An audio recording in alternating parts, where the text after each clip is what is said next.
Yeah, morning trades. So we steamroll into payrolls with a very lively trading session coming through in Europe and in US. Certainly the big ticket item in terms of event risk was the ISM Manufacturing numbers. It came out slightly better than expected at 52.8, an unchanged reading from the prior session. What we like though is the prices paid subcomponent came out at 52.5, so that's come down.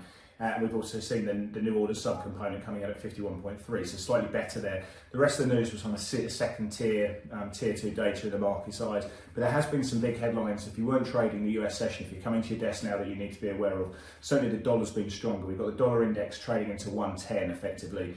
Dollar yen's been the superstar there. It's traded up to 140.23. We are seeing Aussie dollar trade down to 67.71. It was the lows of the session. Finding a few buyers, but certainly that trend that we're seeing is quite precarious at the moment. You've got cable that was trading sub 115, first time we've seen that since March 2020. Euro dollar got down to 99.10, pushed back into sort of 99.45, but you can see on the daily really good support between 99 and 99.40.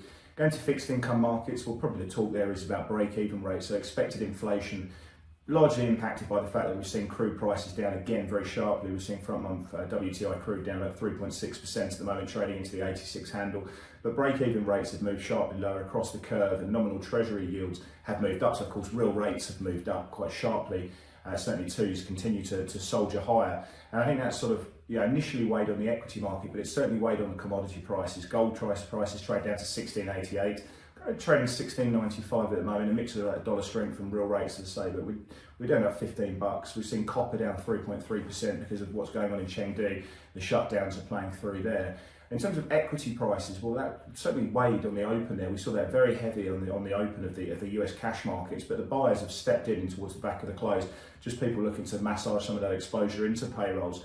And they've come well off their lows there as well. So that should lead to a slightly better open for Asia. In terms of payrolls, that's what we're going to be focused on. The market's looking for 298,000, unemployment rate of 3.5% and wages at 5.3%. Bad news is good news, remember, for markets, so it's definitely something you need to keep an eye on.